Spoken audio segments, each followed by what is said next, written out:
كما قال ابن القيم: السباق إلى الله بالقلوب لا بالأبدان. وهذا من تمام عدل الله، لأن الله عدل. تخيلوا لو أن السباق إلى الله بالأجساد، كان المتعافين يلحقونا، اللي متعود على الجري والرياضة سبقنا وحنا بلشنا لكن الله سبحانه وتعالى يخلي السباق بالقلوب لا بالأبدان. هذه القلوب ما تتحرك إلا إذا عبيتها بنزين بذكر الله.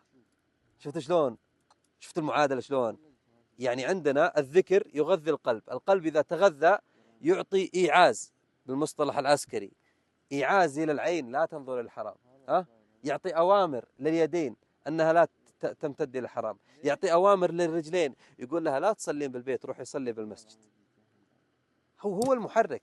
قال صلى الله عليه وسلم: ألا وإن في الجسد مضغة إذا صلحت صلح الجسد كله، وإذا فسدت فسد الجسد كله، ألا وهي القلب.